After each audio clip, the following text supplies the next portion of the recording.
Saudara-saudara kaum muslimin rahimakumullah, harta adalah amanat dan akan kita pertanggungjawabkan. Allah melebihkan rezeki sebagian kita dari yang lain agar kita saling tolong menolong, bantu membantu.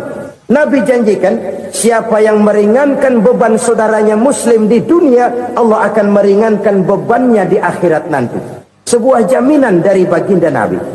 Si orang yang kita bantu barangkali tidak bisa membalas, Allah yang akan membalas lewat jalan lain yang tidak pernah kita sangka-sangka.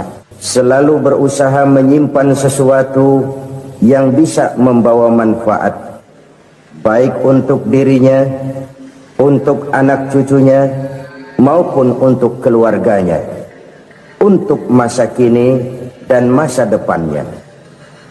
Kadang simpanan itu berbentuk uang, kadang berupa tanah, lain saat berbentuk pabrik, dan lain sebagainya. Sementara masa depan yang paling pasti adalah akhirat. Jika untuk masa depan dunia kita rela memeras keringat, membanting tulang, pergi pagi dan pulang petang, menyimpan uang, menyimpan tanah, menyimpan pabrik, pernahkah kita merenung jika satu saat kiamat datang, kita dibangkitkan dari kubur masing-masing, berdiri di padang mahsyar untuk mempertanggungjawabkan seluruh kegiatan hidup kita di dunia ini, lalu kita akan menuju ke alam akhirat. Sudahkah kita mempunyai simpanan untuk akhirat kita? Pada pertemuan kali ini saya ingin menyampaikan sebuah hadis di mana Rasulullah sallallahu alaihi wasallam bersabda, arba'un min kanzil jannah. Simpanan sorga ada 4 macam.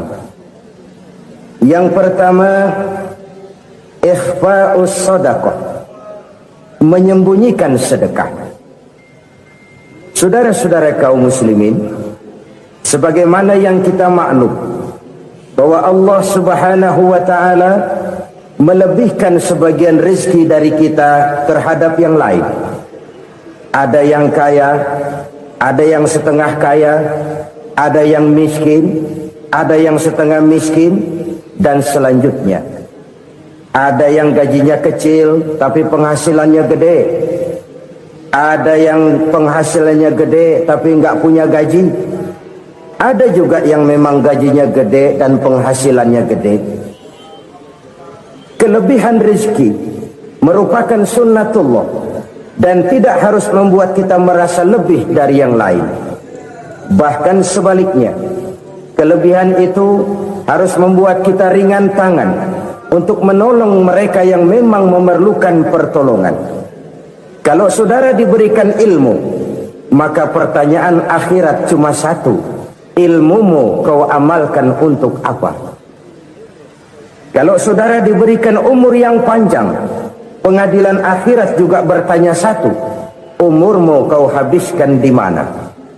Tapi kalau saudara diberikan harta, pengadilan akhirat akan bertanya 2, hartamu kau dapat dari mana, kau belanjakan kemana? Dari mananya ditanya dan kemananya juga ditanya. Oleh karena kita akan dimintakan pertanggungan jawab, maka amanah yang bernama harta ini harus kita gunakan dengan sebaik-baiknya. Ada penggunaan yang merupakan kewajiban, itu zakat namanya. Ada penggunaan yang sewaktu-waktu, itu infak namanya. Ada yang lebih sewaktu-waktu lagi, dan itu sedekah namanya. Zakat dia terikat oleh haul dan nisab, oleh putaran batas waktu dan ukuran dari harta itu sendiri. Sedangkan infak terikat oleh situasi dan kondisi perekonomian seseorang. Sedangkan sedekah tidak terikat dengan apapun. Dalam kondisi seperti apapun kita bisa melakukan sedekah dengan yang terkecil sekalipun.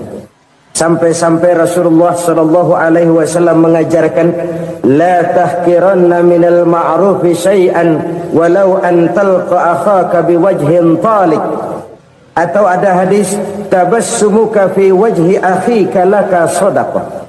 Senyumanmu kepada temanmu adalah sedekah. Jadi untuk melakukan sodakoh tidak harus dalam berbentuk uang. Dengan ilmu kita bisa sodakoh, dengan tenaga kita bisa bersodakoh, dengan pikiran kita bisa bersodakoh, bahkan senyum kepada teman itu pun sodakoh. Jadi kalau sodakoh dengan uang memang belum punya uang, nyengir aja banyakin. Itu asal pada tempatnya, jangan lalu ketemu tiang listrik cengengesan. Tentu tidak pada tempatnya dan tidak wajar.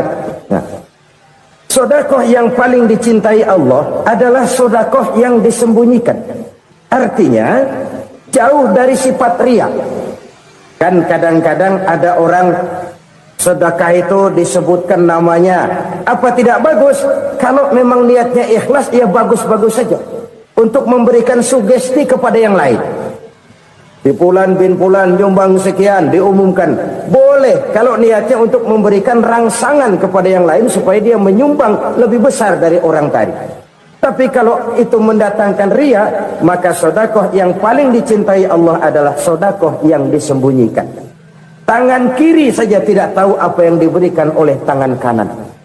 Sedekah yang dilakukan dengan ikhlas akan merupakan perbendaharaan surga, tersembunyi dari pandangan orang lain, tidak seorang pun tahu. Karena memang sikap yang baik adalah melupakan kebaikan dan mengingat kesalahan. Itu salah satu ciri orang bahagia. Orang yang selalu mengingat kesalahannya dan berusaha melupakan segala kebaikannya. Kalau dia akan ada kebaikan, dia tidak bisa ikut, dia merasa rugi karena dia merasa belum pernah berbuat baik.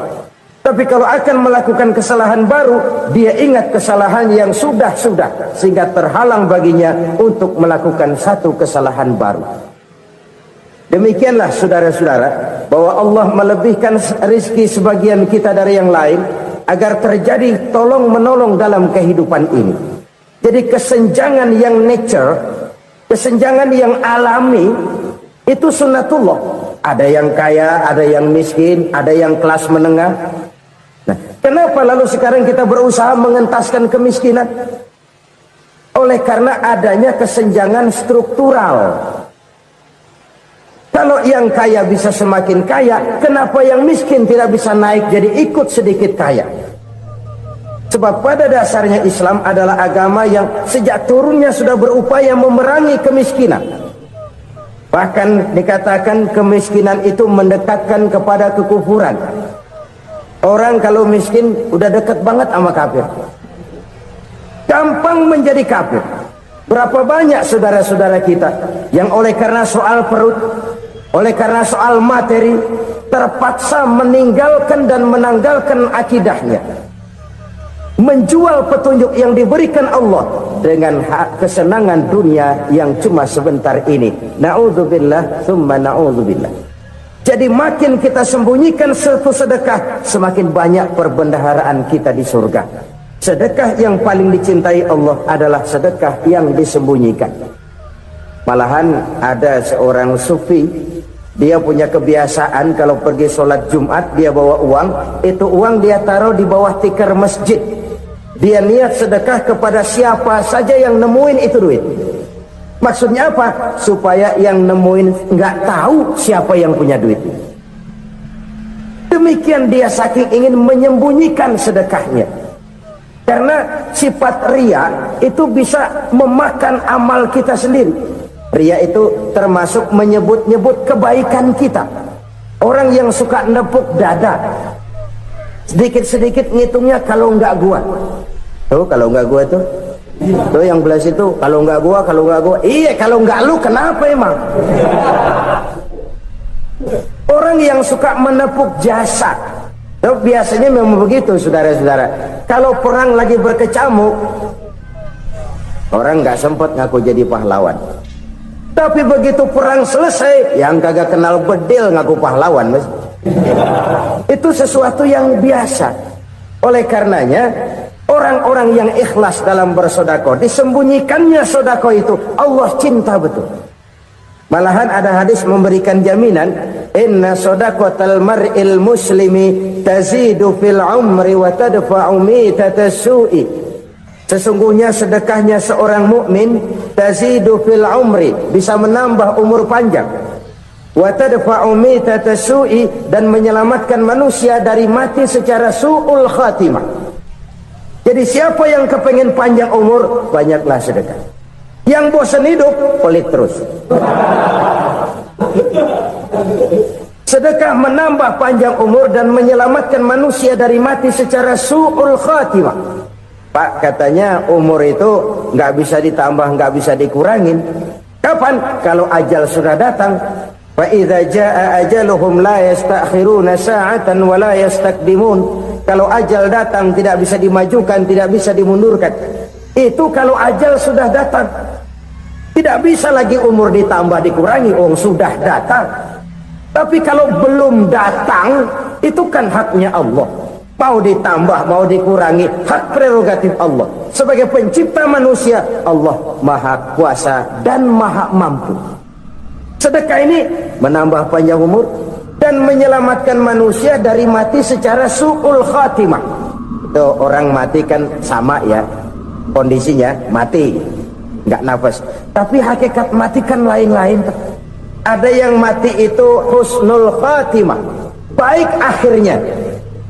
Misalnya lagi ngaji mati, lagi sholat mati, lagi sedekah mati. Ini yang dinamakan dengan husnul khatimah, baik di akhirnya. Sebaliknya ada yang su'ul khatimah, jelek di akhirnya. Ini yang jadi catatan akhir. Lagi nyekek botol, mampus. Lagi banting kartu, modar. Su'ul khatimah, jelek pada akhirnya. Sedekah menyelamatkan manusia dari mati secara su'ul khatimah. Dan kita semua kepengen mendapat husnul khatimah, jauh dari su'ul khatimah. Oleh sebab itu yang bisa menyelamatkan kita dari penyakit itu antara lain adalah sedekah yang disembunyikan, yang dikerjakan dengan ikhlas karena Allah, tidak karena kepengen dipuji orang, tidak karena ingin dikatakan orang pemurah. Sebab orang dermawan itu orang yang memberi tanpa harus diminta. Kalau masih harus diminta, ya belum dermawan namanya, masih harus diminta. Kalau nggak diminta ya tulus, lolos, polos. Saudara-saudara kaum muslimin rahimakumullah, harta adalah amanat dan akan kita pertanggungjawabkan. Allah melebihkan rizki sebagian kita dari yang lain agar kita saling tolong menolong, bantu membantu.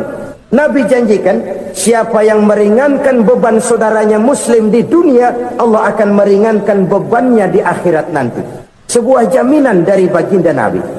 Si orang yang kita bantu barangkali tidak bisa membalas, Allah yang akan membalas lewat jalan lain yang tidak pernah kita sangka-sangka. Ada orang tanya, Pak, ini ada orang nyumbang masjid sambil marah-marah, bagaimana? Saya bilang sumbangannya aja ambil, marahnya jangan. Marahnya jangan diambil, itu urusan dia. Saudara-saudara kaum muslimin rahimakumullah, umat Islam ini kan umat yang punya potensi besar. Kadang kita merenung, kenapa kadang-kadang pembangunan masjid kok lambat sekali? Kalau hotel hari ini peletakan pertama, bulan depan peresmian. Supermarket hari ini peletakan batu pertama, minggu depan peresmian. Tapi kalau sudah yang namanya masjid, kadang-kadang peletakan batu pertama sekaligus jadi batu terakhir. 3 tahun, 4 tahun, campur nebar jalak di jalanan, duit dijaring kayak ikan sepat. Apa tidak ada orang Islam yang kaya? Banyak.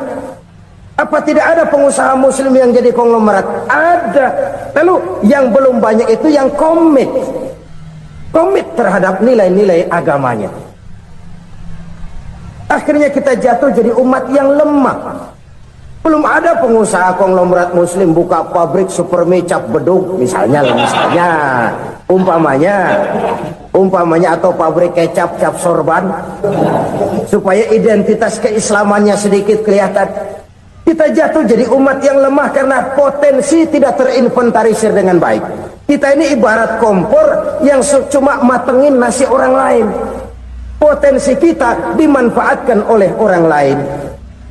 Ukhuwah Islamiyah kita baru terbatas kepada silaturahmi. Ukhuwah di bidang ekonomi kita lemah, ukhuwah di bidang kebudayaan kita lemah, apalagi ukhuwah di bidang politik kita lebih rapuh lagi. Padahal ukhuwah itu adalah totalitas kehidupan manusia, menyangkut ipolek sosbud, memerlukan nilai-nilai ukhuwah.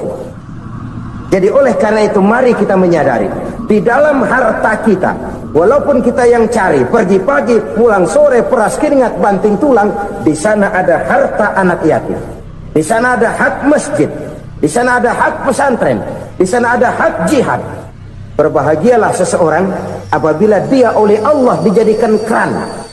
Keran itu menyimpan air, tapi tidak untuk dirinya, tapi disalurkannya kepada mereka yang memang memerlukannya. Saudara-saudara kaum muslimin rahimakumullah, ini yang pertama.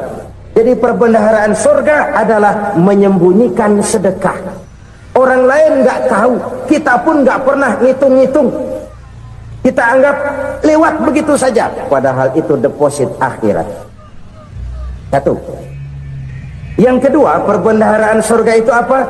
Wa kitmanul musibah, menyembunyikan kesulitan. Kadang orang takut menghadapi kesulitan, tapi makin kita merenung, hidup ini kan sebenarnya urusan. Takut sama urusan ya jangan hidup. Tandanya orang hidup itu kalau punya urusan. Urusan melupakan problem, problem sering menimbulkan kesulitan. Kesulitan bukan untuk ditakuti, tapi untuk diatasi dan dicarikan jalan keluarnya.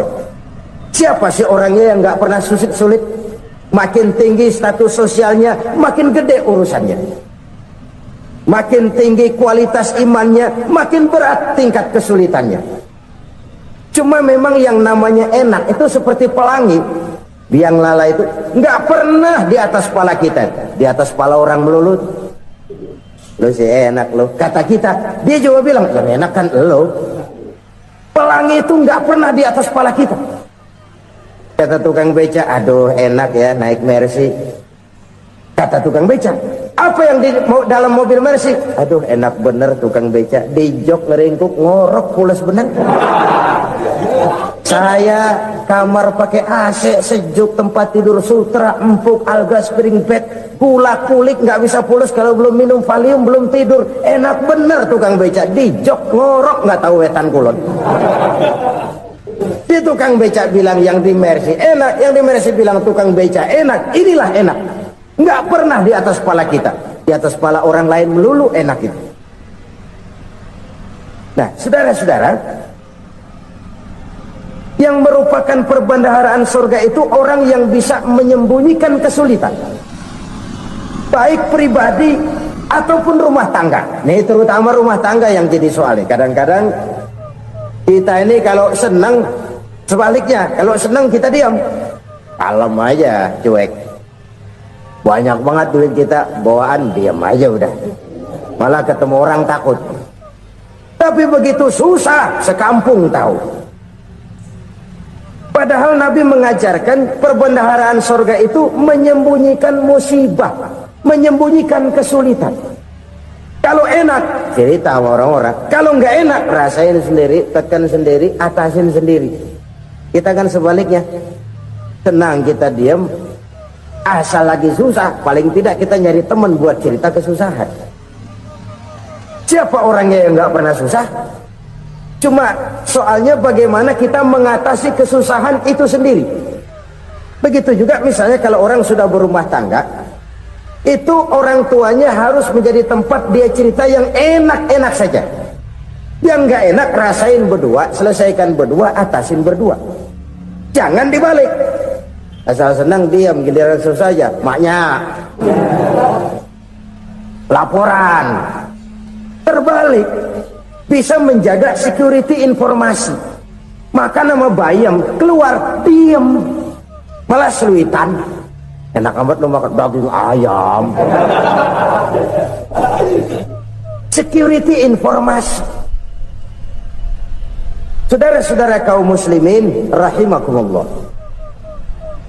ujian yang terberat itu yang pernah diberikan kepada para nabi para rasul, para aulia, para ulama, makin tinggi keimanan, makin berat bentuk kesulitan. Ayo saya kemukakan satu contoh saja.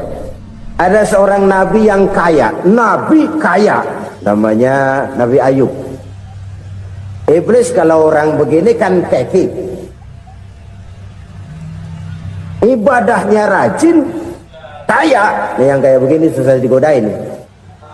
Kalau ibadahnya rajin, miskin, enggali bisa disogok. Sini imannya mantap, ibadahnya rajin, kaya, nabi lagi. Oh, tapi namanya iblis nggak kurang akal. Laporan, Tuhan, kenapa iblis? Ya ini bahasa saya, bahasa Qurannya sih nggak gitu. Itu hambamu yang namanya Ayub, dia rajin ibadah cuma karena dikasih kaya aja. Coba kasih miskin dia, berhenti dia sembahyang. Ah, kamu bisa aja. Saya tahu Ayub itu hambaku yang ikhlas. Saya buktiin Tuhan, silahkan. Dibuktiinlah, iblis turun ke alam ini. Yang mula-mula dia lakukan, dia rusak sawah ladang Nabi Ayub. Dia binasakan binatang ternak Nabi Ayub. Sehingga dalam waktu singkat, jatuhlah Nabi Ayub dari orang paling kaya jadi orang paling miskin. Beliau masih ibadah di mihrab dalam masjid. Datang iblis. Saudara Ayub, ya, lagi ngapain? Ibadah. Nyembah Allah, nyembah Allah. Oh, percuma. Kenapa? Tuhan yang ente sembah nih, dia udah bikin miskin ente. Sawah ladang ente hancur lebur, binatang ternak binasa. Sekarang ente jadi orang paling miskin. Ngapain nyembah Tuhan kayak begitu? Tekor. Udah berhenti dah ibadah, berhenti ibadah. Ini iblis sama Tuhan laporannya lain, yang dikerjakan kepada Nabi Ayub juga lain. Benar begitu iblis kata Nabi Ayub? Iya, sawah ladang saya habis, buras. Binatang ternak saya binasa, binasa. Saya miskin, bangpak. Apa jawab Nabi Ayub? Bukan innalillahi, ya, ini hebat. Alhamdulillahillazi a'tani wa akhza minni. Segala puji bagi Allah yang telah memberikan harta kepada saya dan sekarang mengambilnya lagi. Alhamdulillah. Allah yang ngasih, Allah yang ambil. Itu mah urusan Allah. Iblis cuman ibadah jalan terus, sujud lagi Nabi Ayub. Iblis seleher gondok banget. Dasar Nabi nggak mempan dia apa-apain. Miskin malah alhamdulillah. Allah yang ngasih, Allah yang ambil. Jadi kalau kita tidak komit, kita tidak terikat kepada kaya, miskin, senang, susah, apa yang bisa bikin kita susah? Jadikan kekayaan, kemiskinan, jadikan senang, susah sebagai anak buah yang bisa kita atur. Jangan kekayaan ngatur kita, jangan kemiskinan ngatur kita. Kita yang harus mengatur mereka. Senang, susah, kaya, miskin, bahagia, sengsara, jadikan itu anak buah yang bisa kita atur. Kalau sekarang kita kaya, lain saat boleh jadi kita miskin, semiskin-miskinnya. Allah yang ngasih, Allah yang ambil. Tenaga mana yang bisa menghalangi? Ibadah jalan terus. Iblis makin gondok. Dasar Nabi loh. Akhirnya apa? Nabi Ayub dikerjain, diberikan penyakit. Demikian fatal penyakitnya. Bayangin, udah miskin sakit. Masya Allah. Miskin sakit. Sakitnya nggak lama, kira-kira 16 tahun. Istrinya 3, 2 mental minta ceraiin. Ngerawatin laki bengek begini. Senang belum tentu, susah udah pasti nih. Cerai aja, cerai dah. Cerai. Tinggal satu Siti Rahmah yang setia menemani beliau. Sesetia-setianya hati perempuan. Satu saat Siti Rahmah bilang, "Bang, iya, abang kan Nabi bang. Lalu, namanya Nabi kan doanya jarang meleset bang. Maksud kamu minta kenapa sih sama Tuhan biar abang sembuh baik dah bang?" Siti Rahmah, iya. Saya sakit berapa tahun sih dah? 16 tahun bang. Sebelum ini saya sehat berapa tahun? Ya kira-kira 60 tahun bang. Nah coba ente banding-bandingin Rahmah. Saya dikasih sehat 60 tahun. dikasih sakit 16 tahun, sudah nggak sabar mau doa kepada Allah minta sembuh. Saya malu kepada Allah.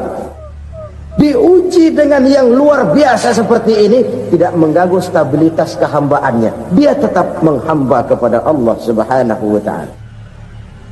Saudara-saudara kaum muslimin rahimakumullah, kunci menghadapi kesulitan itu apa? Allah jelaskan dalam satu ayat, wa basyiris sabirin alladzina iza asabathum musibah qalu inna lillahi wa inna ilaihi raji'un. Gembirakan orang-orang yang sabar. Siapa mereka itu? Yang apabila mendapat musibah mereka kembali kepada keyakinan dasar, segalanya dari Allah dan segalanya akan kembali kepada Allah. Ini konsepsi dasar dari sikap muslim dalam menghadapi berbagai kesulitan. Segalanya dari Allah, segalanya akan kembali kepada Allah. Kalau ini sudah kondisi dasarnya, maka kita akan lapang menghadapi kenyataan bagaimanapun pahitnya. Apakah itu namanya miskin, apakah itu namanya sakit, bahkan maut sekalipun, segalanya dari Allah, segalanya akan kembali kepada Allah. Ini sikap hidup, bukan sekedar ucapan. Kita kadang-kadang menjadikannya sebagai ucapan, mulutnya sih nggak berhenti, innalillahi wa inna ilaihi raji'un, tapi nangisnya terus gerung-gerungan. Bukan itu, ini kesadaran moral. Kalau segalanya dari Allah, segalanya kembali kepada Allah, kan sebenarnya cuma nunggu giliran. Hari ini saya nyembayangin dia, entah hari apa saya disembayangin orang. Hari ini saya antar dia ke kubur, entah hari apa orang nganterin saya ke kubur. Hari ini saya tahlilkan dia, entah nanti kapan orang tahlilkan saya. Segalanya dari Allah, segalanya akan kembali juga kepada Allah. Oleh sebab itu saudara-saudara, kesulitan bukan untuk ditakuti, kesulitan justru untuk diatasi, dicarikan jalan keluarnya. Dan tidak ada orang yang tidak pernah mendapat kesulitan, tidak ada. Semakin tinggi status sosial, semakin tinggi kualitas keimanan, semakin besar juga tingkat kesulitan. Hanya saja bagaimana cara kita mengatasinya. Dan Al-Quran menyatakan inna ma'al usri yusra. Di balik kesulitan itu pasti ada kemudahan. Roda itu berputar.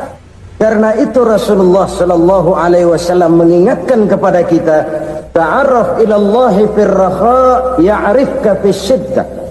Ingatlah kepada Allah di waktu kamu senang, supaya Allah ingat kepada kamu di waktu kamu susah. Kalau waktu senang kita ingat kepada Allah, kita susah, Allah tidak akan meninggalkan kita. Tapi kalau waktu senang kita jauh dari Allah, sujud tidak sempat, dengan masjid jauh, ketika senang kita lupakan Allah, nanti begitu kita susah, Allah lupakan kita, dan itu menyakitkan. Oleh karena itu orang-orang tua kita dulu bilang, kalau lagi sehat ingat-ingat lu bakal sakit nanti. Kalau lagi kaya ingat-ingat satu saat kita bakal jatuh miskin. Bahkan kalau lagi muda ingat-ingat kita bakal tua. Dan yang terpenting, kalau lagi hidup ingat-ingat kita bakal mati. Saudara-saudara kaum muslimin rahimakumullah. Jadi yang kedua yang merupakan perbendaharaan surga, menyembunyikan musibah. Saudara-saudara kaum muslimin rahimakumullah, hal ketiga yang merupakan perbendaharaan surga adalah wasilatur rahmi. Orang yang suka bersilaturahmi. Sebagaimana yang kita maklum bahwa manusia adalah makhluk yang disebut zon politika, makhluk sosial yang tidak mungkin hidup sendiri-sendiri. Betapa dan siapapun kita memerlukan orang lain. Bodoh betul manusia kalau tinggal di tengah masyarakat tapi tidak mau bermasyarakat, merasa hebat sendiri, pintar sendiri, gagah sendiri, kaya sendiri, mungkin kalau mati juga ngubur sendiri. Jangankan kita di sini, di sorga saja Nabi Adam waktu sendirian bengong melulu, mondar mandir. Allah tegur dam sepi dam. Ya ini kalau bahasa saya. Iya Tuhan, sepi ini nggak ada coret-corekan pisan ini. Diciptakan Siti Hawa baru anteng Nabi Adam. Itu di surga. Cobalah. Umpamanya saudara tinggal di Jakarta nih. Kayak bener. Apaan aja di Jakarta punya saudara dah. Jembatan Semanggi ambil. Monas, Buntel bawa pulang. Hotel-hotel ambil semua. Cuman tinggal di Jakarta sendirian, apa enaknya? Betapa dan siapapun kita perlu orang lain. Tidak ada seorang pun yang bisa memenuhi kebutuhan hidupnya secara sendiri-sendiri. Nah, Islam telah menyelamatkan manusia dari ras diskriminasi, mengikat manusia dengan persaudaraan yang berlandaskan kepada akidah. Karena itu dianjurkan bersilaturahmi. Bahkan Nabi menyatakan, man arada ayyubsata lahu fi rizqihi wa yunsa'a fi atharihi falyasil rahimah. Siapa yang kepengen diluaskan rezekinya dan dipanjangkan usianya, banyaklah ia bersilaturahmi. Siapa yang kepengen dimudahkan rezekinya, hendaknya ia banyak bersilaturahmi. Kalau banyak teman, kesulitan kan paling tidak ada tempat cerita. Udah susah, sendirian kita pikirin diri, nggak ada tempat tukar pikiran. Cepet banget sama bengek. Dilawan sendiri. Nah, secara makro kita bisa berkata, tidak mungkin ada kemenangan kalau tidak ada kekuatan. Tidak ada kekuatan kalau tidak ada kesatuan dan persatuan. Tidak mungkin ada kesatuan dan persatuan tanpa semangat silaturahmi. Kalau umat Islam mau menang, dia harus kuat. Kalau umat Islam mau kuat, dia harus bersatu. Kalau umat Islam mau bersatu, dia harus membudayakan silaturahmi ini. Bahkan sampai-sampai kata Nabi, kalau bisa cari nilai tambah. Apa? Silman qata'ak. Bersilaturahmilah kau kepada orang yang marah denganmu. Masya Allah, indahnya ajaran agama kita. Orang yang marah pun kepada kita, kata Nabi, kalau bisa bersilaturahmilah kepadanya, kepada orang yang marah itu. Di situ nilai tambah. Cuman jujur nih, hadis ngucapinnya gampang, ngamalinnya yang berat banget. Orang marah sama kita disuruh silaturahmi, ada apa malu? Lu marah, ada gua marahan lagi, kan gua pikirin. Saudara-saudara kaum muslimin rahimakumullah. Tapi ini yang diajarkan, bahkan ini yang dicontohkan oleh baginda Rasul. Bagaimana begitu mudah, misalnya satu saat Abu Jahal ini ngatur strategi bagaimana bikin Muhammad celaka. Dia gali lubang di depan tempat tidurnya. Dia tutupin daun korma. Terus dia panggil seseorang, ke sini. Kasih tahu Muhammad, pamannya sakit keras, minta ditengokin. Berangkat orang ini ke sana. Muhammad, labbaik. Pamanmu sakit keras, dia minta ditengokin. Baik, saya akan datang menjenguk beliau. Berangkatlah Nabi ke rumah Abu Jahal tanpa prasangka apapun. Abu Jahal udah pasang stil, selimut 3 rangkap setengah dipakai, persis kayak orang meriang. Tapi sembari ngintip dari balik selimut, begitu Muhammad buka pintu, nah masuk perangkap nih. Muhammad jalan menuju tempat pembaringan. Makin lama makin dekat, makin lama makin dekat, makin dekat ke lubang yang dipasang oleh Abu Jahal itu. Dalam hati Abu Jahal, terus dah jatuh, mampus dah lo ini. Mampus lo hari ini nih. Apa yang terjadi? Malaikat Jibril datang. Muhammad, pamanmu cuma pura-pura sakit. Di depan tempat tidurnya ada lubang perangkap supaya kamu jatuh ke situ. Sudah, kamu pulang. Balik kanan Nabi. Sudah hampir jatuh ke lubang, balik kanan, pulang. Bayangin kecewanya Abu Jahal. Muhammad dikit lagi, Muhammad dikit lagi. Enggak paman, saya pulang aja. Emosi bangun dari tempat tidur, enggak sadar kalau lagi pura-pura sakit. Lompat ngejar Nabi, dia lupa dengan lubang yang dia gali. Pusrak, nyemplung sendiri ke dalam lubang.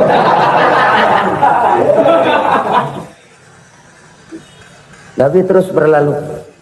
Ini terjadi keanehan. Jatuh ke lubang yang dia gali itu sebenarnya nggak terlalu dalam ya, antara 3-4 meteran lah. Tolong saya jatuh ke lubang ini. Datanglah pelayan-pelayannya itu. Angkat saya dari sini. Oh, yang ngulurin tambang. 1 gulung, belum juga nyampe itu tambah. Kurang beli lagi ke warung. Sambung, ulur lagi, enggak juga bisa sampai. Wah ini kerjaan Muhammad ini. Tolong siapa salah seorang kamu ke rumah Muhammad, kasih tahu encangnya kecebur. Minta ditolongin. Sampaikan kepada Rasul. Kenapa? Pamanmu jatuh ke lubang, Muhammad minta tolong diangkatin. Tambang udah nyambung-nyambung nggak nyampe juga. Ya, nanti saya datang, saya tolong. Coba. Nyata-nyata orang berniat jahat mau mencelakakan dia. Datang dia menolong. Ini yang disebut air tuba dibalas air susu ya ini. Bukan sebaliknya. Air tuba dibalas air susu. Paman, kecebur ya? Iya Muhammad, tolong ini. Pegang tangan saya. Nabi ulurkan tangannya. Nyampe. Dipegang oleh Abu Jahal. Diangkat ke atas. Sampai atas, apa kata Abu Jahal? Sihirmu memang hebat Muhammad. Udah ditolongin dikata sihir. Yang enak kita kemplang kan itu orang begitu. Urusan apa? Tapi inilah akhlak. Kalau bisa kamu bersilaturahmilah dengan orang yang marah kepadamu sekalipun. Orang marah kita tetap baik. So, kalau kita berbuat baik sama orang yang memang baik, rasanya sih biasa-biasa aja. Orang baik kita baik lagi, ya draw aja, belum ada nilai tambah di situ. Baru ada nilai tambah kalau kita bisa berbuat baik kepada orang yang nyakitin kita. Itu namanya kita setingkat di atas dia. Dia sakitin kita, kita berbuat baik sama dia. Dia pelit sama kita baik sama dia. Dia marahin kita deketin dia. Di situ kita punya nilai tambah. Jadi siapa yang ingin diluaskan rezekinya, kata Nabi, dan dipanjangkan umurnya, hendaklah ia banyak-banyak bersilaturahmi. Sederhana sebenarnya silaturahmi, tapi silaturahmi membangkitkan semangat kesatuan dan persatuan. Kesatuan dan persatuan melahirkan kekuatan. Dalam matematika 1 ditambah 1 pasti 2. Tapi di tengah masyarakat, 1 orang takut ditambah 1 orang takut, hasilnya jadi 2 orang setengah berani. Kenapa setengah berani? Karena udah berdua. Tadi pan takut sendirian. Kalau dia kumpul turu-turu takutlah jadi berani. Kita yang lemah, kita yang tidak berdaya, kita yang miskin, kalau mau kompak bersatu, apa yang nggak bisa kita kerjain? Apalagi tinggal di kota besar, pilihan cuma 2. Bertahan atau minggir. Bertahan atau minggir. Untuk bisa bertahan harus mampu bersaing. Untuk mampu bersaing harus punya keahlian. Keahlian harus ditunjang dengan pendidikan, ditambah oleh kekompakan sebagai umat. Udah miskin mencar mulu, orang injak kita. Orang nggak pandang urusan apa malu. Oleh karena itu, silaturahmi pada hakikatnya merupakan roh dari ukhuwah yang diajarkan oleh agama kita. Bagaimana Islam menyelamatkan masyarakat manusia dari ras diskriminasi, mengikat manusia, dan tidak ada persaudaraan yang lebih indah selain persaudaraan yang diikat dengan nilai-nilai akidah. Sepanjang orang di jalan Allah, itulah saudara kita. Keluar dia dari jalan Allah, selesailah persaudaraan sampai di situ. Karena itu, kalau ingin menyimpan sesuatu di surga, banyaklah bersilaturahmi. Datang ke rumah ini, datang ke rumah itu, dan lain sebagainya. Itu simpanan kita di akhirat nanti. Ini yang ketiga. Saudara-saudara, yang keempat, perbendaharaan surga itu apa? Wa qawlu la hawla wa la quwwata illa billah. Ucapan la hawla wa la quwwata illa billah. Ibadah kan ada yang berat, modalnya besar. Bangun masjid berat, modalnya besar. Bangun rumah sakit berat, modalnya besar. Ada ibadah yang berat, tapi modalnya ringan. Misalnya puasa. Puasa itu berat, mengendalikan nafsu. Kalau sekedar nggak makan nggak minum sih enteng, mengendalikan nafsu. Itu jihad terbesar, tapi kan modalnya ringan, cuma niat saja. Ini ibadah berat, modalnya ringan. Ada ibadah yang ringan, modalnya juga enteng. Seperti termasuk ucapan la haula wa la quwwata illa billah. tanpa sadar. La haula wala quwata illa billah. Nyelengin tuh di surga. Nyelengin, kita nggak terasa. Nyelengin simpenan akhirat. La haula wala quwata illa billah. Nyimpan lagi. Kaget. La haula wala quwata illa billah. Nyimpan lagi. Banyak simpenan. Walaupun sebenarnya yang dimaksud di sini adalah kesadaran batin. Bahwa tidak ada daya dan kekuatan kecuali Allah. Itu intinya. Kita memulai pekerjaan disunahkan baca bismillah, kan begitu? Apa itu? Kesadaran moral.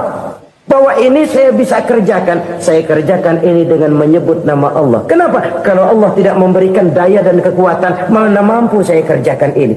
Maka saya kerjakan ini dengan menyebut nama Allah. Bismillah. Kesadaran moral. Manusia hanya wajib berusaha, tapi nggak pernah wajib berhasil.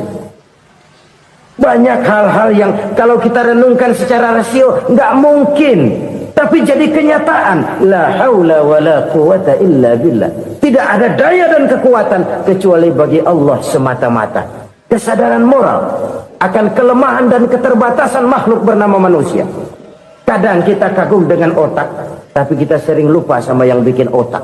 Padahal bagaimanapun hebatnya otak, yang bikin otak pasti lebih hebat dari otak.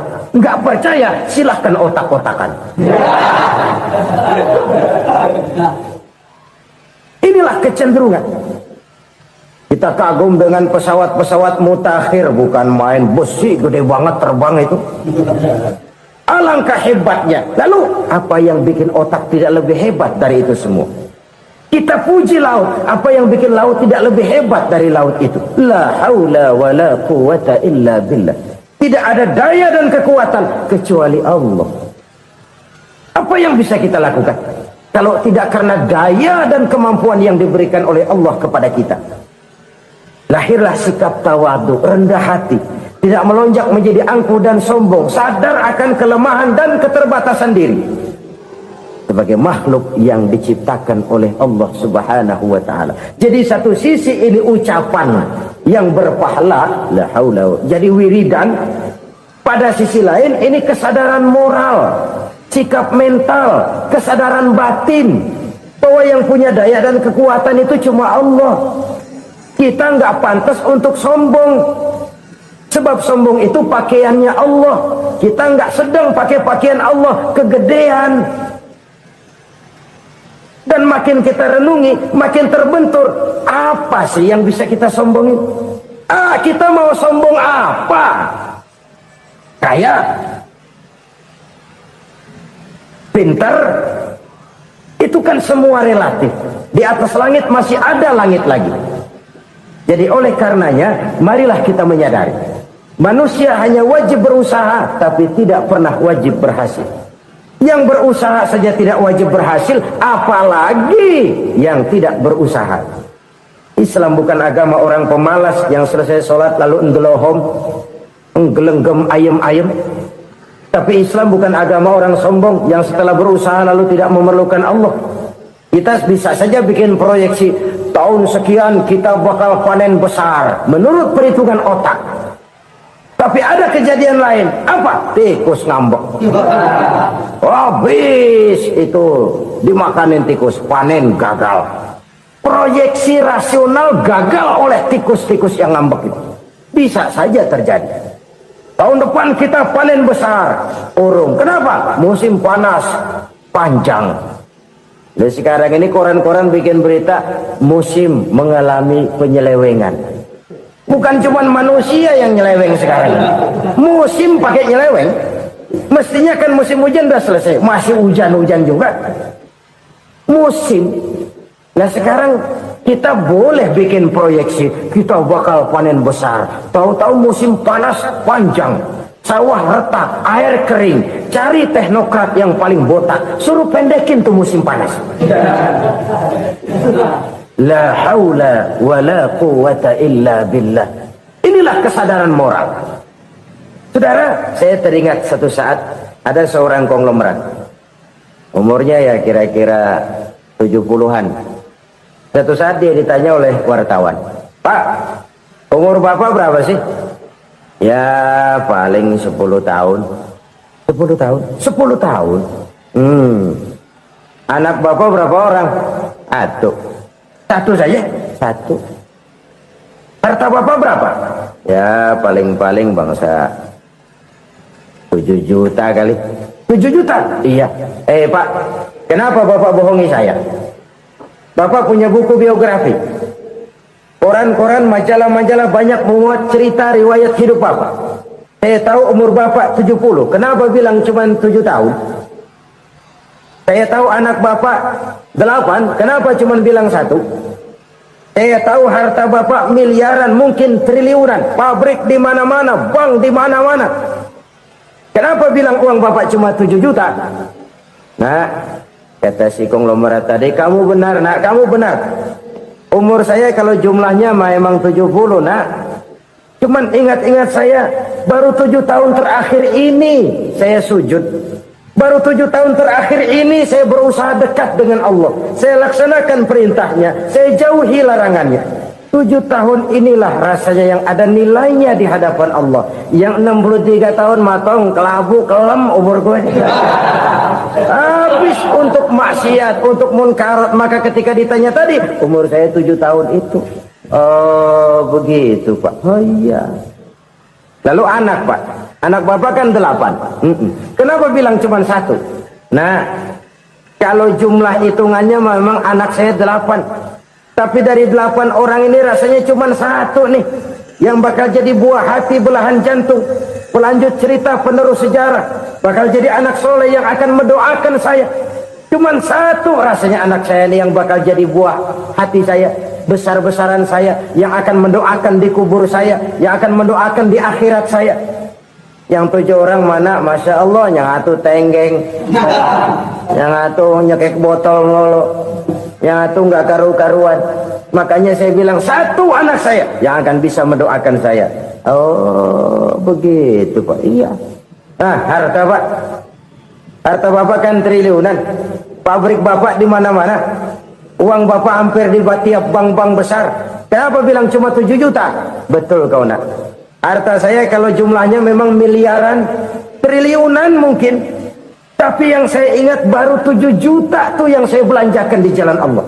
Saya nyumbang masjid, saya santuni yatim piatu, saya bantu pembangunan pesantren, saya bantu pembangunan rumah sakit Islam. Itu yang akan saya bawa pulang ke akhirat, yang 7 juta itu. Yang triliunan itu nanti akan diperebutkan oleh anak-anak saya sebagai waris saya. Jadi harta saya 7 juta itu yang bakal nemenin saya di akhirat, yang akan saya bawa pulang jadi teman saya. Saudara-saudara kaum muslimin, jangan-jangan orang tua itu adalah kita-kita ini. Jangan-jangan kita-kita ini adalah orang tua itu. Jangan-jangan itu potret dari diri kita masing-masing. Dari sekian umur yang diberikan Allah, berapa tahun yang ada nilainya di hadapan Allah. Dari sekian anak-anak yang merupakan amanah, berapa yang akan mendoakan kita sebagai orang tuanya menjadi anak soleh.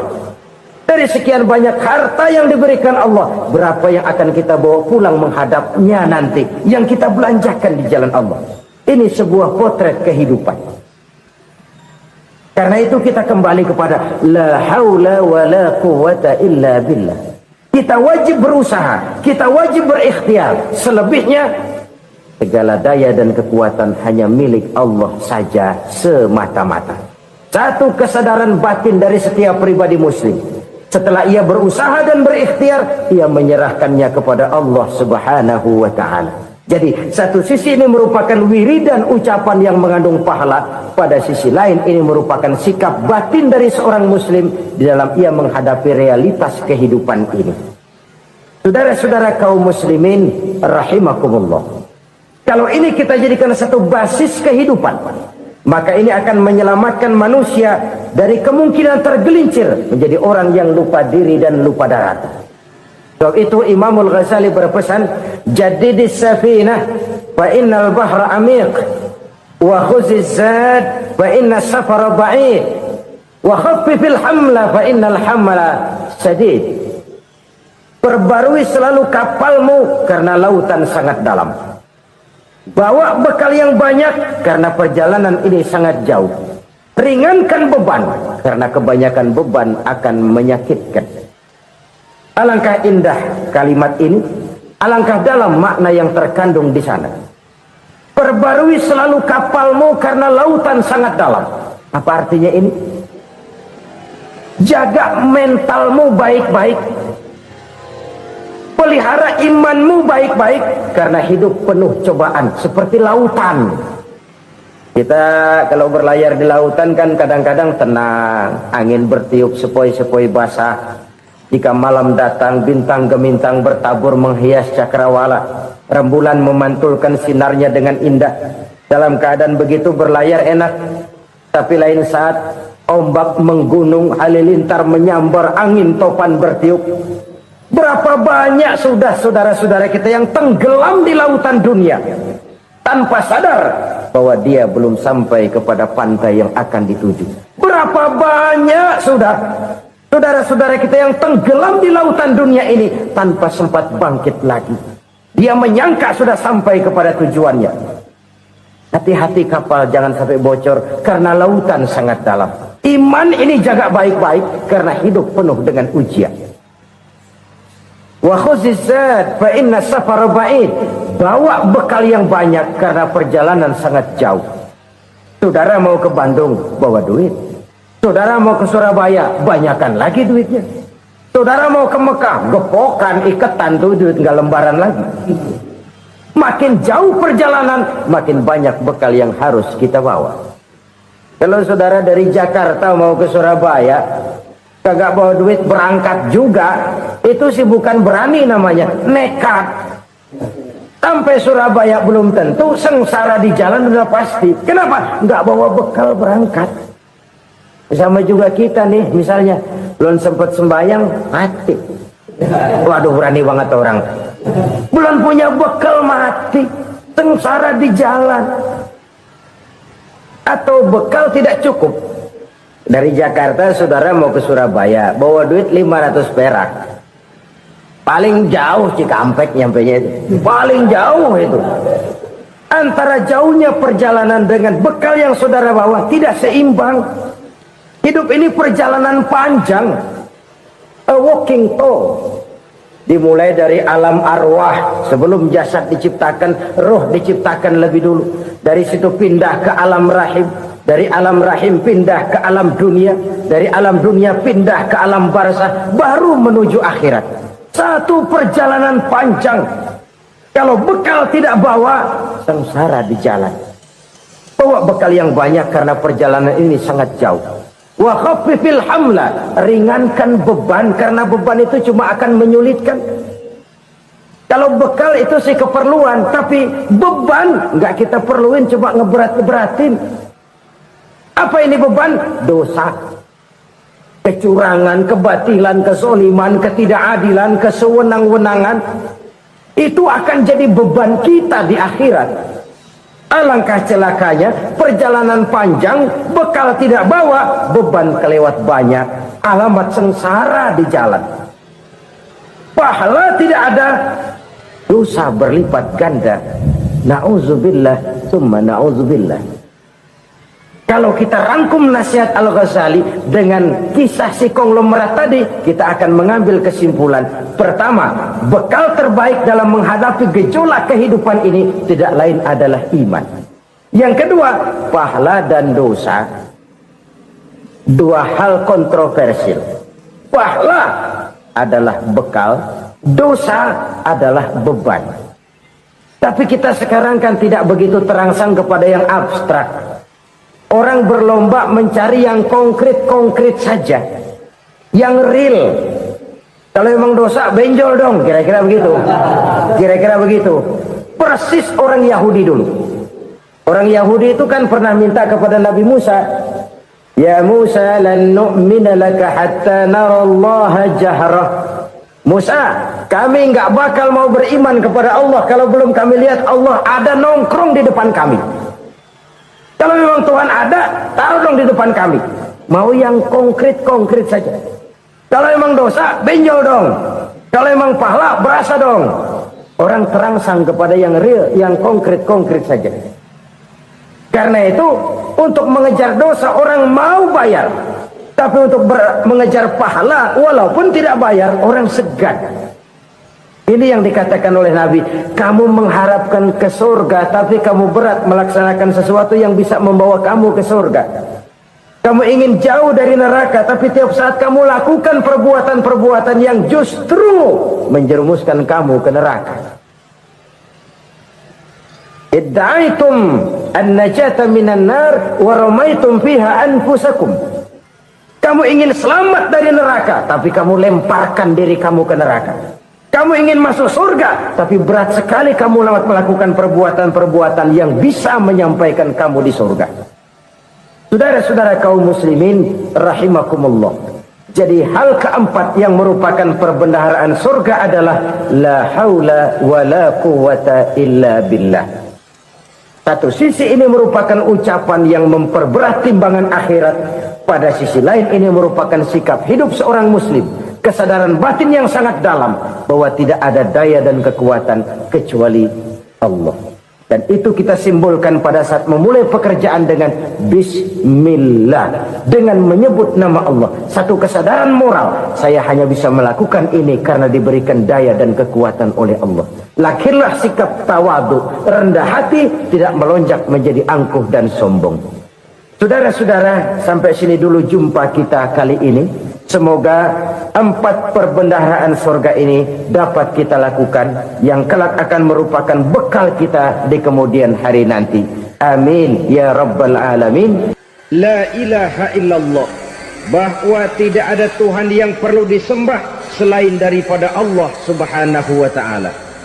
Ini hakikatnya merupakan inti daripada ajaran rasul-rasul terdahulu.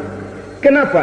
Seluruh rasul bersumber dari satu sumber yang sama, yaitu dari Allah subhanahu wa ta'ala. Maka prinsip ajaran ketuhanan yang mereka bawa tentu saja sama.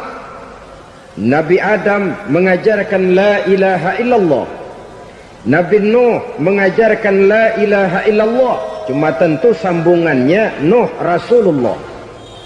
Nabi Ibrahim mengajarkan la ilaha illallah, Ibrahim Rasulullah. Nabi Musa mengajarkan la ilaha illallah, Musa Rasulullah. Bahkan Nabi Isa mengajarkan la ilaha illallah, Isa Rasulullah. Dan Nabi Muhammad mengajarkan la ilaha illallah, Muhammadur Rasulullah.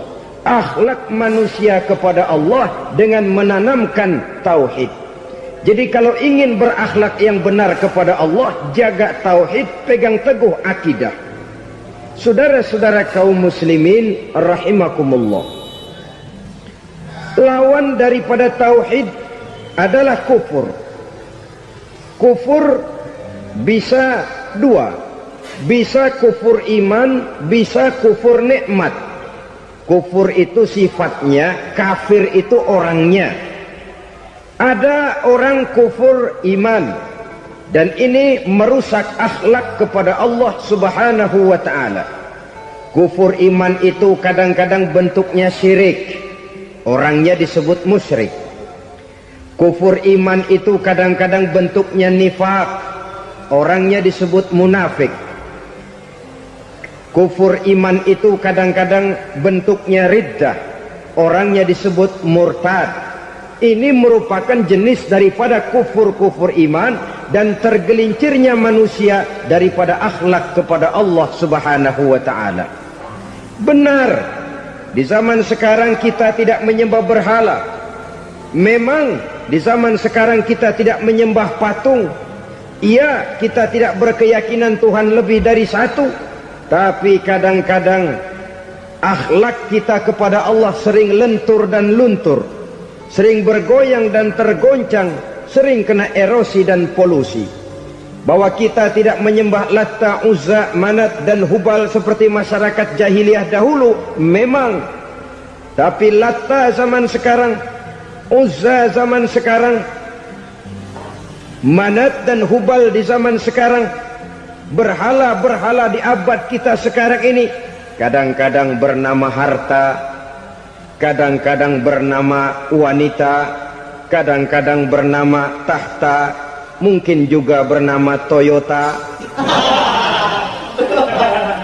Sesuatu yang lebih kita agungkan daripada Allah, menjelmalah dia menjadi berhala-berhala di zaman kita sekarang ini. Manakala kita di kantor sudah lebih takut kepada kepala bagian kita daripada kepada Allah, maka Tuhan kita barangkali adalah kepala bagian kita. Manakala kita sudah lebih takut kepada manusia daripada kepada Allah, bergeserlah akhlak kita kepada Allah, mengagungkan manusia dan menomorduakan Allah. Maka di zaman sekarang akhlak kita kepada Allah sering kena erosi, sering kena polusi. Mungkin karena sulitnya lapangan kerja, tingginya tensi ekonomi, persaingan hidup yang makin tajam, sulitnya mencari lapangan kerja, orang kadang-kadang nekat, sedikit pertimbangan, picik pandangan, mudah melakukan potong kompas, sehingga terjadilah perbuatan-perbuatan yang memelencengkan akhlak kita kepada Allah Subhanahu wa ta'ala. Kadang-kadang terjebak mempercayai selain daripada Allah, kadang-kadang terjebak di dalam mengagungkan yang selain daripada Allah lebih dari yang seharusnya. Terkenalah akhlak kita kepada Allah jaringan-jaringan erosi dan polusi. Kufur sebagai lawanan daripada tauhid merupakan sifat daripada orang yang tidak berakhlak kepada Allah. Bentuknya pertama bisa syirik. Syirik itu artinya meyakini ada Tuhan lain selain daripada Allah. Itu yang namanya syirik. Jadi percaya Tuhan ada, cuman Tuhannya kelebihan. Itu yang disebut syirik, dan itu merupakan cerminan dari akhlak yang rusak kepada Allah Subhanahu wa ta'ala. Berkeyakinan Tuhan lebih dari satu, berkeyakinan bahwa Tuhan itu beranak atau diperanakkan, atau mengagungkan sesuatu sama dengan Allah, atau menjadikan yang selain Allah sebagai tujuan akhir daripada perjalanan kehidupan ini, maka itu sudah terjebak kita dalam musyrik. Dan syirik satu dosa yang tidak berampun. Bahasa kasarnya, yang namanya syirik itu jenis bapak moyangnya dosa. Saudara-saudara, sebab itu saya pesan, kalau memang terpaksa, biasanya yang tinggal di kota-kota besar itu kalau tidak kepengen dosa kan susah. Kalau terpaksa harus bikin dosa, cari yang kecil-kecil saja, yang kira-kira taubatnya gampang. Umpamanya pulang sholat Jumat nukar sendal, umpama yaitu jelas dosa. Tapi dosa yang taubatnya agak mudah. Jangan sampai terjebak ke dalam syirik, menyekutukan Allah. Kalau sudah menyekutukan Allah, Allah dimadu, murka benar Allah kepada kita. Innallaha la yaghfiru ayyushraka bih wa yaghfiru ma duna dzalika liman yasha. Allah tidak akan memberi ampun kepada orang yang menyekutukannya dengan sesuatu, tapi Allah mau mengampunkan dosa yang selain itu bagi orang yang dikehendakinya. Jadi orang-orang yang sudah terjebak syirik, menyekutukan Allah, meyakini ada Tuhan lain selain daripada Allah, meyakini Tuhan beranak atau diperanakkan, bagaimanapun baiknya mereka di dunia, bagaimanapun sosial jiwanya, bagaimanapun pemurah tangannya memberikan santunan dan pertolongan kepada orang lain, kalau sudah syirik, seluruh nilai kebaikannya akan tidak ada gunanya lagi. Karena tidak ada tempat nilai kebaikan itu bergantung. Sedangkan kita berbuat baik agar diterima oleh Allah. Kalau Allahnya marah kepada kita, siapa yang akan menerima nilai kebaikan itu sendiri? Ini bentuk yang pertama. Yang nyata-nyata menyembah berhala, syirik. Yang nyata-nyata beriktikad Tuhan lebih dari satu, syirik. Atau yang tersamar. Yang tersamar itu yang sering jadi penyakit kita. Saya sejak ada perkutut ini di rumah, perkutut Saudara-saudara, yang merusak akhlak kepada Allah, yang merusak tauhid setelah syirik, bisa juga berbentuk nifak. Nifak itu sifatnya, orang yang punya sifat nifak disebut munafik. Asal katanya dari nafakun. Nafakun itu satu lubang yang punya dua muka, seperti goa, ada tempat masuk, ada tempat keluar. Maka munafik orang yang punya dua muka. Kalau bahasa kita, pandai bermain minyak di atas air. Manis jika berhadapan, balik belakang lain bicara. Sehingga apa yang dinamakan nifak, kata Imam Ali Al-Jurjani dalam kitab ta'rifatnya, izharul imanu bil lisan wa kitmanul kufri bil qalbi. Menyatakan, menampakkan iman dengan lidahnya, tapi menyembunyikan kekafiran dalam hatinya. Dengan kata lain, lidahnya mah iman, hatinya mah kafir. Padahal hati itu yang dilihat, padahal hati itu yang dinilai. Kenapa lidahnya mengaku iman? Ya mungkin karena kepepet, mungkin karena kepentingan, mungkin karena ingin mencari kelemahan orang, lalu dia pura-pura beriman. Tapi sesungguhnya hatinya kufur. Ini merupakan penyakit munafik.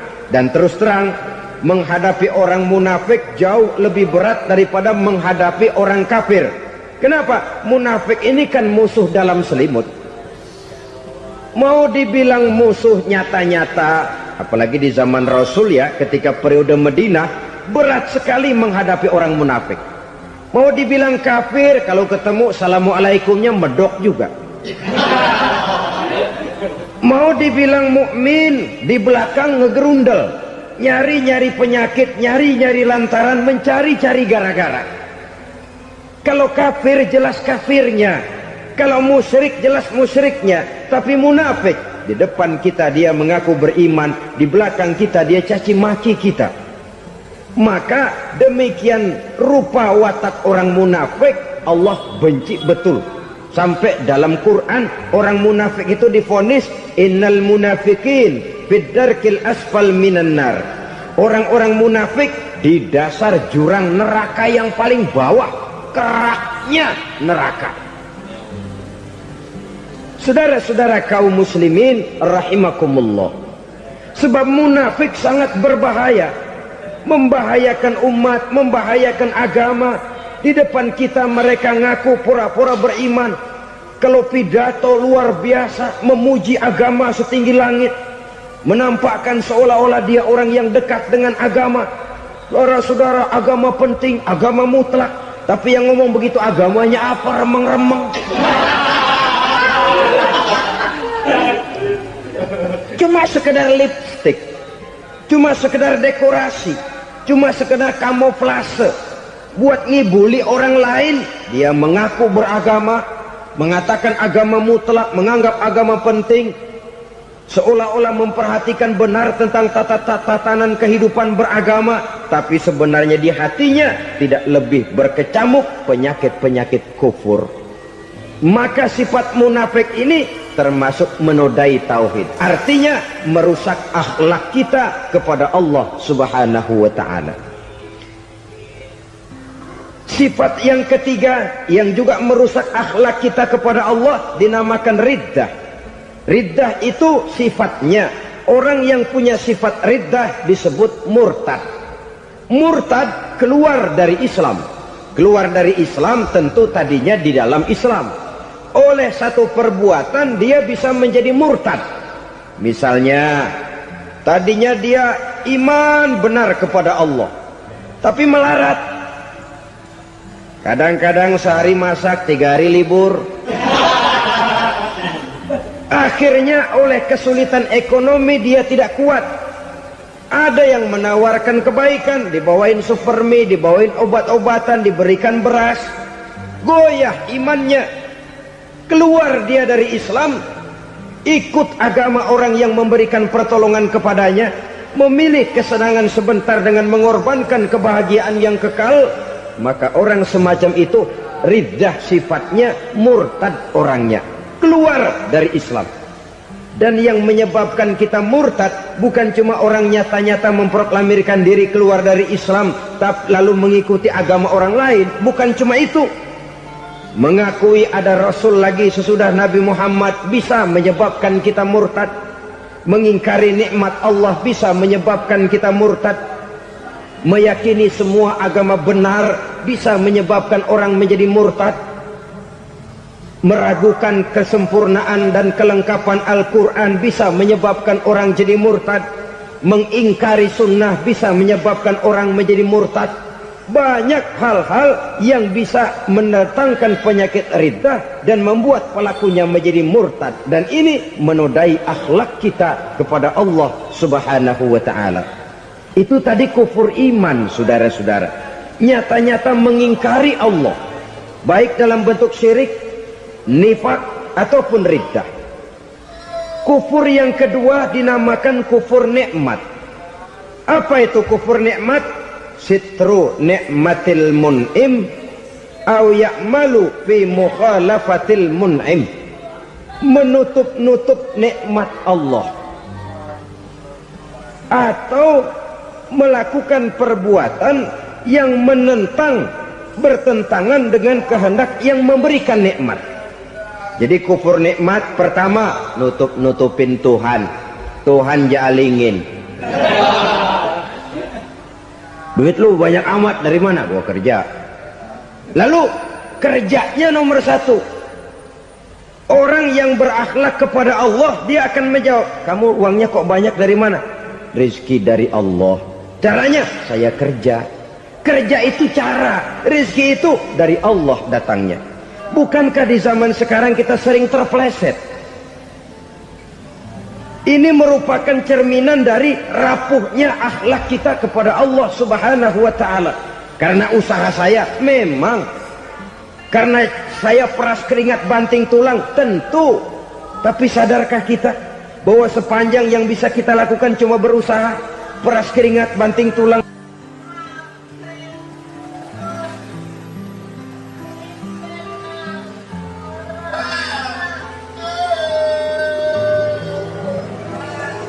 Soal rizki, soal jodoh, soal maut, kitakah yang mengatur? Kitakah yang menentukan? Subhanallah. Manusia sungguh tidak berdaya menghadapi tiga hal paling pokok ini. Rezeki, kita cuma bekerja. Kitakah yang menentukan? Tidak. Kita berusaha saja, rezeki belum pasti dapat. Apalagi kalau kita tidak berusaha. Jangan terjebak dalam fatalisme. Belum perang udah nyerah. Emang dasar rezeki datangnya dari Tuhan, gak usah kerja, dan ntar juga kalau dia datang. Dari mana datangnya? Kerja saja belum tentu dapat rezeki, apalagi kalau tidak kerja. Yang jelas usaha perlu kepastian, itu urusan Allah. Ini akhlak kepada Allah Subhanahu wa ta'ala. Jodoh juga begitu. Kita berusaha, kita berupaya, Allah menghendaki lain jadinya. Maut juga begitu. Siapa sih yang pengen ngadepi maut? Siapa sih yang pengen mati? Siapa sih yang pengen ketemu malaikat Israel? Tidak seorang pun kalau ditanya, kecuali mereka yang putus asa ya. Kalau otaknya masih normal, mau mati mesti belakangan dulu dikit. Tapi yang satu itu, saudara, kalau dia sudah datang, tenaga mana yang bisa menolak? Kalau dia sudah berkunjung, kekuatan mana yang bisa menghindar? Kalau dia sudah ingin bertemu, kemana kita bisa melarikan diri? Manusia sepanjang yang dia lakukan hanya berusaha, tapi kepastian, ketentuan dari Allah Subhanahu wa ta'ala. Orang yang kufur nikmat, nutupin Allah. Dia merasa rezekinya adalah mutlak peras keringatnya, seolah-olah Allah nggak punya peranan apa-apa di situ. Oh, ini kan saya bisa rumah begini karena saya kerja keras. Oh, ini mobil saya begini, saya kerja keras. Peras keringat, banting tulang, keras.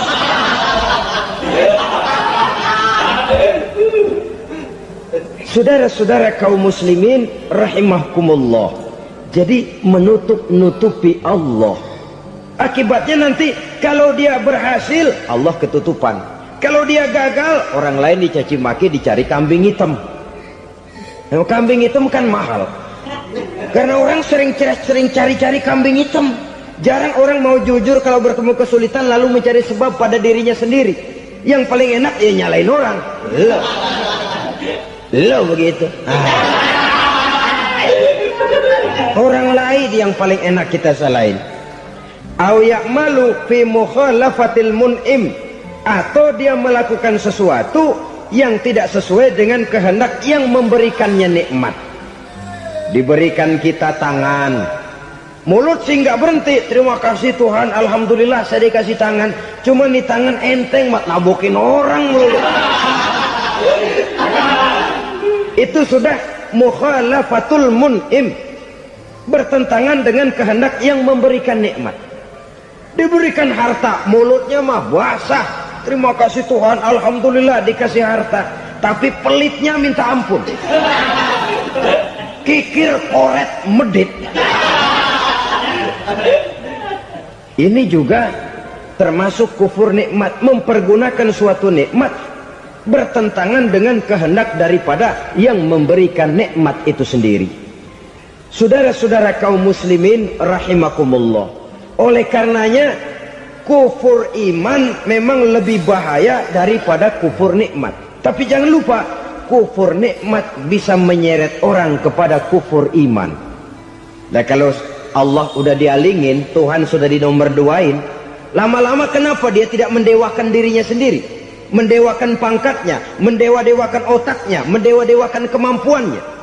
Pada awalnya dia memang cuma kufur nikmat, tapi lambat laun kalau ini tidak diobati, secara pasti orang akan mengarah kepada kufur iman. Bisa berbentuk syirik, bisa berbentuk nifak, bisa berbentuk riddah. Saudara-saudara, oleh karena itu menjaga akhlak kepada Allah mutlak penting. Sebab apa? Kita tidak berakhlak kepada manusia saja, kita dikucilkan dari pergaulan. Kalau kita tidak berakhlak kepada Allah, dikucilkan oleh Allah. Hadis qudsi menyatakan, man lam yashkur ala na'ma'i wa lam yasbir ala bala'i falyakhruj min tahtis sama'i falyatlub rabban siwaya. Kata Allah, siapa orang yang tidak mau bersyukur terhadap nikmat yang aku berikan kepadanya dan tidak mau sabar terhadap ujian yang aku berikan kepadanya, falyakhruj min tahtis sama'i, persilahkan saja keluar dari kolong langitku, waliyatlub rabban siwaya, tolong cari Tuhan lain selain daripada aku. Murka Allah, diusir, cuman gak kedengeran aja.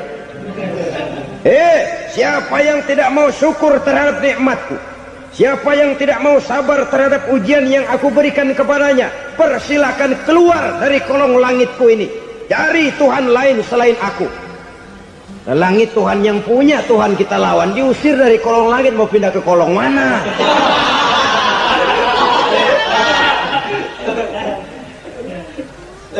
Jadi jangan merasa kufur nikmat kan enteng. Iya, kelihatannya begitu, tidak sebahaya kufur iman. Tapi kufur nikmat ini merupakan anak tangga yang kalau kita sudah mulai naik, kita akan naik terus sampai kepada tingkat di mana kita mengalami kufur iman. Kalau sudah ke sana, maka akhlak kita kepada Allah terkenalah erosi, terkena polusi, hancur akhlak kepada Allah, dan itulah sumber kesengsaraan abadi. Kalau cuma kita tidak berakhlak kepada manusia, barangkali resikonya cuma kehidupan di dunia ini. Mungkin juga ada kehidupan akhirat. Tapi kalau sudah tidak berakhlak kepada Allah, dunia akhirat kita rugi dan celaka. Maka pada kesempatan ini saya mengajak, marilah jaga baik-baik akhlak kita kepada Allah. Satu kali kita bertauhid, sampai mati kita bertauhid. Satu kali la ilaha illallah, jangan tergelincir lagi kita keluar daripada kalimat itu. Satu kali kita bertuhankan Allah, jangan bertuhan yang lain selain daripada Allah. Jangan sekutukan Allah, jangan samakan Allah dengan sesuatu, jangan mengangkat yang lain sama agungnya dengan Allah. Sebab dengan demikian kita seolah-olah sudah mengotori akhlak kita kepada Allah subhanahu wa ta'ala. Saudara hadirin yang saya hormati, jadi oleh karenanya akhlak kita kepada Allah merupakan basis daripada kehidupan beragama. Kalau itu sudah mulai rapuh, mulai terkena erosi dan polusi, mulai rusak, dikhawatirkan nanti nilai ibadah kita kepada Allah juga akan turut ambruk karenanya. Saudara-saudara kaum muslimin rahimakumullah, tugas yang kedua memperbaiki akhlak manusia kepada sesama manusia. Kita tahu Islam sesuai dengan namanya adalah agama damai. Maka akhlak manusia kepada sesama manusia menempati porsi yang penting dalam kehidupan beragama. Bagaimana seorang muslim bergaul, bertata krama terhadap sesama manusia. Mari kita lihat lebih jauh persoalannya. Untuk memudahkan pembicaraan dari kacamata agama, kita kelompokkan saja manusia itu dalam dua. Pertama yang seiman dan yang kedua yang tidak seiman. Yang tidak seiman itu kita sebut saja kufur atau kafir. Nah, kepada yang kafir pun kita diajarkan untuk berakhlak, apalagi kepada yang memang nyata-nyata seiman, sekeyakinan, seakidah. Kemanapun Islam datang, ke negara manapun ia masuk, ia tidak menaburkan kerusakan. Jadi tidak benar kalau orang pernah itu menggambarkan, saking sentimennya seorang orientalis pernah menggambarkan Nabi Muhammad di tangan kirinya Quran, di tangan kanannya pedang, menggambarkan seolah-olah Islam dikembangkan dengan kekerasan. Sebenarnya tidak sama sekali. Kalaupun dalam sejarah perkembangan Islam pernah terjadi perang, maka perang dalam Islam sesungguhnya apabila kita amati sejarahnya bukan untuk memaksakan agama, karena memang agama tidak bisa dipaksakan, tetapi justru untuk mempertahankan agama dari segala macam hambatan, rintangan, hinaan dan fitnahan. Tapi kemanapun yang jelas Islam masuk, dia tidak pernah membuat kekacauan, kerusuhan ataupun penghancuran. Candi Prambanan bahkan dipugar, gereja-gereja tidak ada yang dihancurkan oleh umat Islam. Kenapa? Islam agama damai. Soal agama, soal lakum dinukum waliyadin, la ikraha fid din, qad tabayyana ar-rusdu minal ghayy. Tidak ada paksaan dalam beragama, sebab nyata yang benar dengan yang tidak benar. Belum pernah ada orang kafir masuk ke perkampungan orang Islam lalu dikejar-kejar, diteriakin kafir, kafir, sunatin.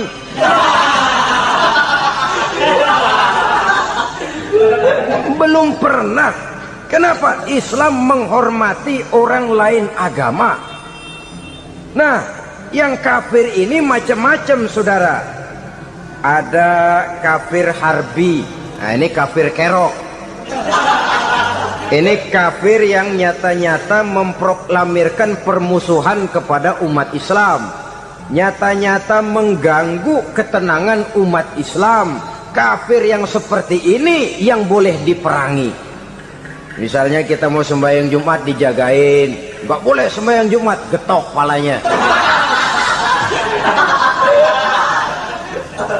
Kafir harbi artinya tantangan perang datang dari mereka, bukan kita yang mulai, mereka yang buka front. Prinsipnya umat Islam tidak boleh mencari-cari musuh, tapi pun tidak boleh lari kalau ketemu musuh. Musuh jangan dicari, ketemu jangan lari. Karena itu kesan seolah-olah umat Islam ini teroris, umat Islam ini destroyer, umat Islam ini sering menimbulkan keonaran, kerusakan, sungguh satu fitnahan yang sangat keji. Umat Islam adalah umat yang cinta damai. Islam di masa perkembangannya masuki Eropa melalui Selat Gibraltar, Jabal Tariq, memasuki Spanyol.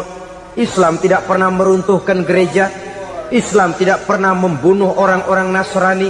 Bahkan Islam mewariskan peradaban dan kebudayaan yang begitu tinggi nilainya di bidang ilmu pengetahuan, sampai ketika itu Barat banyak mengkaji ilmu pengetahuan dari dunia Islam. Buku-buku berbahasa Arab diterjemahkan ke bahasa Yunani, dipelajari oleh para cendekiawan di negeri barat sana. Mereka mengambil manfaat yang banyak dari masuknya Islam ke Eropa. Sementara gereja tetap berdiri dengan megahnya. Kuil-kuil tempat peribadatan tidak satupun yang diusik-usik. Kenapa? Islam agama yang cinta damai. Asal dia tidak diganggu, asal kehormatannya tidak dihinakan. Jadi kafir harbi, kafir yang nyata-nyata nantang perang, ngajak berkelahi, itu kafir yang nyari penyakit. Kafir harbi ini boleh diperangi dengan catatan mereka yang memang mulai. Yang kedua, kafir zimmi. Kafir zimmi, kafir yang hidup di tengah mayoritas muslim, tapi mereka mau hidup dengan aman, damai, tenang. Mereka wajib dilindungi. Bahkan Nabi pernah memberikan satu jaminan, man aza zimmiyan faqad azani. Siapa yang mengganggu orang kafir zimmi sama saja dengan mengganggu saya. Kehormatannya dijaga, harta bendanya dilindungi, anak istrinya pun dilindungi. Dan ini jadi kenyataan. Saudara bisa lihat di negara-negara yang mayoritas penduduknya beragama Islam, orang-orang kafir di luar Islam hidup dengan tenang, aman, damai. Di Saudi Arabia, di luar tanah haram, di luar Mekah dan Madinah, banyak orang-orang kafir mencari nafkah. Mereka tenang, aman, dilindungi undang-undang.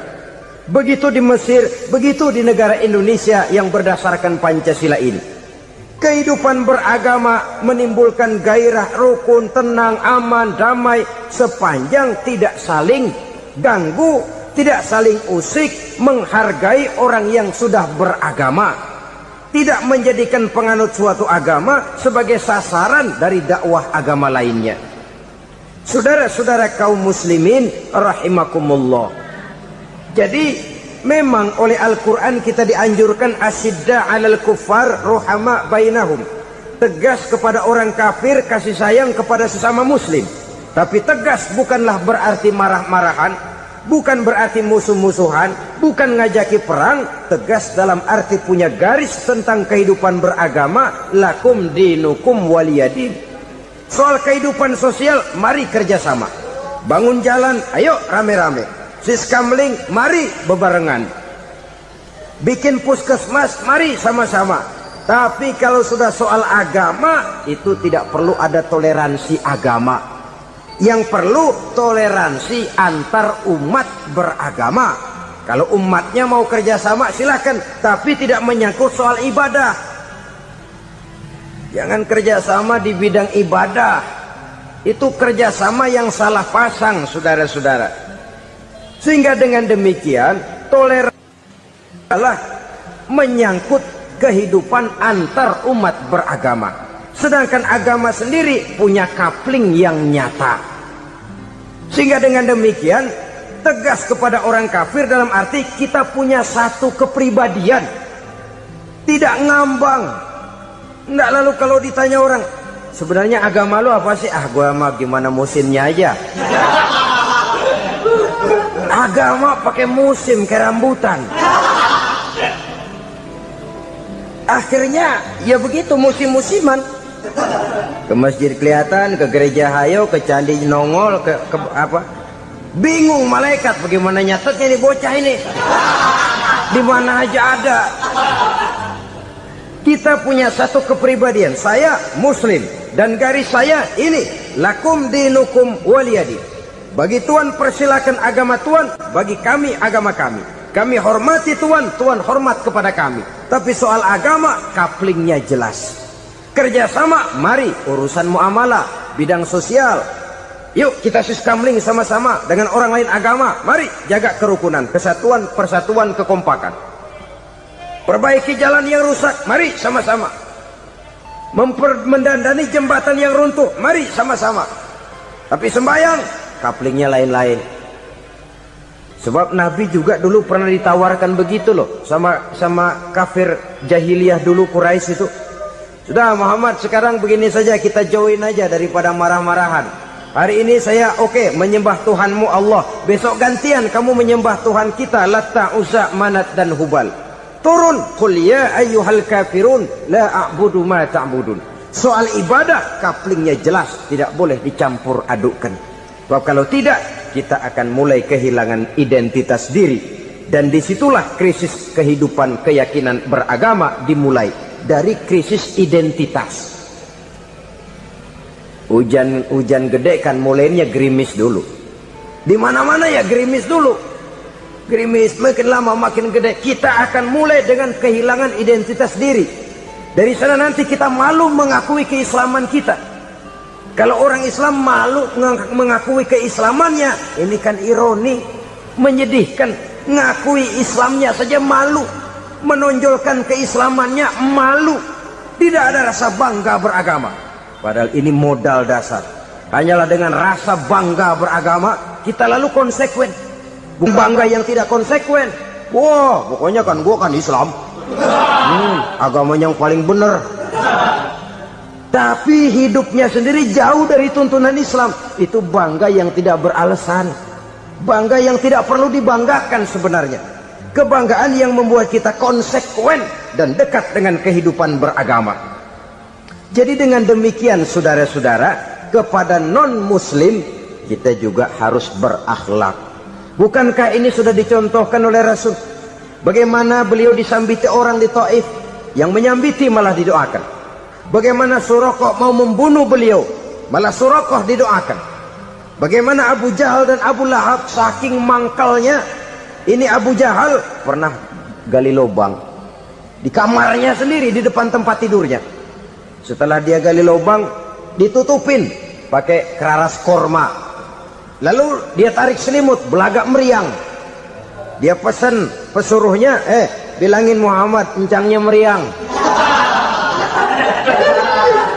Pamannya sakit, minta ditengokin. Nabi dengan segala husnuzonnya berangkat nengokin. Abu Jahal dari balik selimut ngintip. Itu dia Muhammad, itu dia tuh. Dia tuh masuk Dani, masuk. Mulai di jalan, senang Abu Jahal. Terus. Begitu ke pelosok, masuk ke lubang, gue pendem terus lalu. Memang niatnya mau mencelakakan Nabi.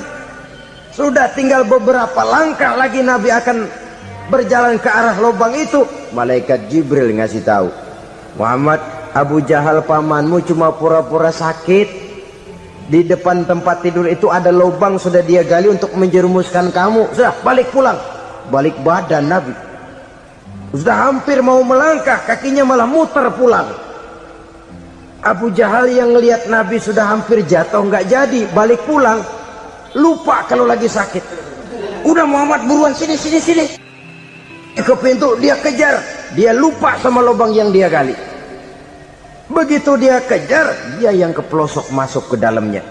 Sejak saat itu ada pepatah, man hafara hufratan waqa'a fiha. Siapa yang suka nggali lubang, dia sendiri bakal terpelosok ke dalamnya. Jatuh dia ke lubang yang dia gali. Padahal ya paling banter 2 atau 3 meter paling dalam. Dari dalam lubang itu dia teriak-teriak, Muhammad, tolongin, pamanmu kecebur.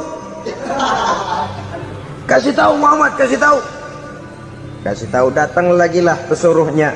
Muhammad, pamanmu Abu Jahal kecebur, minta tolong diangkatin. Sudah diulur tambang, habis sambung lagi, nggak bisa sampai. Masa iya, cuma kamu yang bisa nolong. Apa yang dilakukan Nabi? Balik mau nolongin. Akhlak. Kita kalau ada orang gali lubang buat nyeburin kita, dia sendiri yang kecebur. Gorok gua kagak lemin loh. Mati sekalian dah. Nabi mah enggak, balik nolongin tuh Abu Jahal. Kenapa paman kecebur? Iya Muhammad, tolong, tambang udah diulur-ulur, sambung-sambung nggak sampai. Aduh kasihan paman, nih pegang tangan saya. Nabi cuma ulurin tangan, nyampe dipegang oleh Abu Jahal. Diangkat ke atas. Nyampe atas, apa kata Abu Jahal? Tambang bergulung-gulung nggak nyampe, kamu cuma pakai tangan doang kok bisa Muhammad, hebat banget sihirmu. Mukjizat dia bilang sihir, udah ditolongin nyelak lagi, kan yang enak kita injak palanya. Orang dulu bilang wah katanya nolongin anjing kejepit, udah selesai ditolongin malah yang nolong digigit. Saudara hadirin yang saya hormati, kepada orang-orang kafir kita harus berakhlak, menghormati mereka, tidak memaksakan satu keyakinan dalam batas-batas yang ditolerir oleh agama, yaitu pada masalah-masalah sosial dan muamalah. Itu kepada non-muslim.